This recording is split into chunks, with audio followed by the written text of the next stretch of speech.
तो क्या हाल चाल दोस्तों। तो क्या हो अगर आपके अंदर दो पर्सनैलिटी अवेलेबल हो, आप किसी टाइमलाइन में किसी और की आइडेंटिटी लेकर बात करें और दूसरे टाइमलाइन में किसी और की आइडेंटिटी लेकर बात करें, और अगर आपको लव ट्रायंगल्स या लव स्टोरीज जैसे ड्रामा देखना पसंद है तो यहीं पर हमारा ड्रामा ड्रॉप हो जाता है जिसका नाम डियर हेनरी होने वाला है। अब दोस्तों इस ड्रामा के कुल 6 एपिसोड अवेलेबल हो गए हैं देखने के लिए, जिसमें से मैंने 2 एपिसोड देखकर ख़त्म कर दिए हैं। तो आज मैं आपको बताने वाला हूँ कि ये ड्रामा कैसा है और ये ड्रामा किन किन लोगों को पसंद आने वाला है। जहाँ पर दोस्तों हम बात करें पहले एपिसोड की, तो पहले एपिसोड में हमें 2 कैरेक्टर को इंट्रोड्यूस कराया जाता है, जिसमें से लड़के का नाम जंगयून रहता है और लड़की का नाम जोयून रहता है। अब दोस्तों उन लोगों की बैक स्टोरी दिखाई जाती है जिसमें जहाँ पर जोयून जो रहती है वो जंगयून को अपनी बातों से इरिटेट कर रही होती है और उन्हीं दोनों के बीच में कुछ ऐसी बातचीत होती है और वहीं पर हमें पता चलता है कि ये दोनों रिलेशनशिप में रहते हैं। उसके बाद दोस्तों स्टोरी सीधे जंप करती है, उसी पहले एपिसोड में स्टोरी सीधे जंप करती है प्रेजेंट में 14 साल बाद, जहाँ पर दोनों का ब्रेकअप हो गया। अब दोस्तों वो ब्रेकअप क्यों हुआ ये जब आप ड्रामा देखेंगे तो आपको पता चलेगा।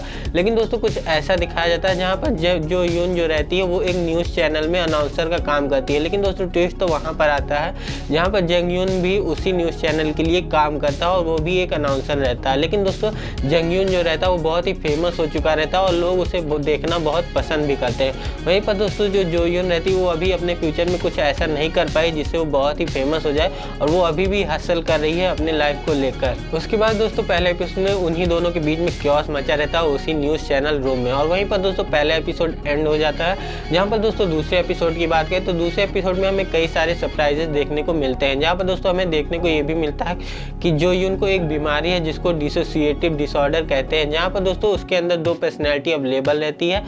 अब दोस्तों वो सुबह 4 बजे से लेकर शाम को 4 बजे तक जोयून रहती है और शाम को 4 बजे से लेकर सुबह 4 बजे तक हेरी बन जाती है, और वही दोनों पर्सनैलिटी उसकी हमेशा स्प्लिट होती रहती है टाइम टू टाइम। अब दोस्तों जब वो हेरी के रूप में आती है तो वहाँ पर हमें देखने को मिलता है कि वो अपना इलाज किसी डॉक्टर से करा रही है। लेकिन दोस्तों जब वो जोयून के रूप में रहती है तो वहाँ पर वो कोई इलाज नहीं करा रही होती। तो दोस्तों इससे हमें पता चलता है कि जब वो हेरी के रूप में रहती है तो उसको पता है कि उसके अंदर एक बीमारी है, इसीलिए वो अपना इलाज एक डॉक्टर से करा रही होती है। लेकिन दोस्तों वहीं पर हमें उसके कमरे में एक लड़की की फ़ोटो देखने को मिलती है। उसके बाद मैं दोस्तों आपको बता दूं कि दूसरे एपिसोड का जब शुरुआत होती है तो वहाँ पर भी हमें 2 लड़कियाँ देखने को मिलती है। अब दोस्तों वो दूसरी लड़की कौन है ये तो अभी हमें ड्रामा में नहीं बताया गया, ये जब आप आगे वाले एपिसोड देखेंगे तो आपको पता चल जाएगा। और दोस्तों दूसरे एपिसोड में हमें और भी कई सारे बहुत ही अच्छे सीन्स दिखाए जाते हैं, जहाँ पर दोस्तों हमें उसके रिलेशनशिप्स के बारे में भी देखने को मिलता है। अब दोस्तों यहीं पर दूसरा एपिसोड भी एंड हो जाता है। उसके बाद दोस्तों जो आने वाले एपिसोड हैं वो भी आपको बहुत ही अच्छे वे में दिखने वाले हैं। ओवरऑल दोस्तों बात करें कि अभी दोनों एपिसोड में हमें उतना कुछ देखने को नहीं मिला, लेकिन दोस्तों जब इस ड्रामा का ट्रेलर आया था तो इसने लोगों के बीच में बहुत सी क्यूरियोसिटी मचा कर रखी थी।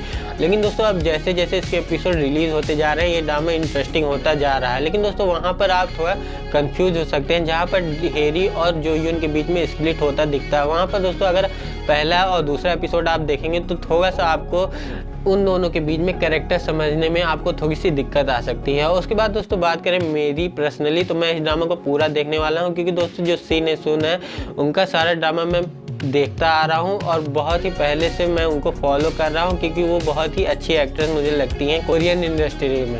और दोस्तों इस ड्रामा में आपको कॉमेडी सीन्स भी देखने को मिलने वाले हैं। और दोस्तों बात करें कि इस ड्रामा के आने से एक ड्रामा की रेटिंग तो घटी थी जिस ड्रामा का नाम नो गेन नो लव था। जब ये ड्रामा के पहले और दूसरे एपिसोड रिलीज हुए तो उस ड्रामा की रेटिंग घटी थी, लोग इस ड्रामा को देखने के लिए ज़्यादा एक्साइटेड थे। तो दोस्तों एपिसोड्स के बारे में बात करें तो इस ड्रामा में आपको कुल 14 एपिसोड देखने को मिलने वाले हैं, जो कि दोस्तों ये ड्रामा आपको विकी रॉक टेप पर देखने को मिलने वाला है। और भी बात करें लैंग्वेज की तो ये ड्रामा आपको इंग्लिश सबटाइटल में ही देखने को मिलेगा, क्योंकि दोस्तों अभी इसकी हिंदी डब रिलीज नहीं हुआ है। फ्यूचर में कभी भी इसका हिंदी डब आता है तो मैं आपको जरूर रीच आउट करूँगा। दोस्तों और कैरेक्टर्स के बारे में बात करें तो इस ड्रामा में आपको जंगयून का रोल निभाते हुए ली जी युग देखने वाले हैं और वहीं पर जोयून का रोल निभाते हुए सिन हे सुन देखने को मिलने वाली हैं। उसके बाद दोस्तों बात करें इस ड्रामा में सेकंड लीड की तो सेकंड लीड में भी आपको इंटरेस्टिंग कैरेक्टर्स देखने को मिलने वाले हैं, जहाँ पर दोस्तों सेकंड लीड में कांग हुन आपको कांग जोयून का रोल निभाते हुए दिखेंगे और एक्ट्रेस में आपको ये जो बेक्यून का रोल निभाते हुए दिखेंगी। अब दोस्तों ये जो वही एक्ट्रेस हैं जो आपको माय डीमन में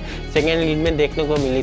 वहाँ पर राइटर ने इनके साथ बहुत ही नाइंसाफ़ी की थी और इनकी लाइन सही से नहीं लिखी थी। तो दोस्तों उम्मीद करते हैं कि इस ड्रामा में राइटर ने इनके लिए बहुत ही अच्छे तरीके से लाइन्स लिखी हो और इनको हम एक अच्छी सी स्टोरी में देखें इस ड्रामा। तो दोस्तों बात करें इस ड्रामा की रेटिंग की, तो इस ड्रामा की रेटिंग IMDb पर 10 आउट ऑफ 8.1 की है। अगर आप वेट कर रहे थे इस ड्रामा के और भी एपिसोड रिलीज होने के, तब आप इस ड्रामा को देखना चाहते थे, तो जाकर अब आप इस एपिसोड को देख सकते हैं। तो दोस्तों जाइए और इस ड्रामा को देखिए। अगर आपको पसंद आता है तो हमें कमेंट बॉक्स में कमेंट करके जरूर बताइएगा कि ये ड्रामा आपको कैसा लगा। इसी के साथ इस वीडियो को यहीं पर रैप अप करते हैं। मिलते हैं आपसे अगले वीडियो में, तब तक के लिए साइनिंग ऑफ।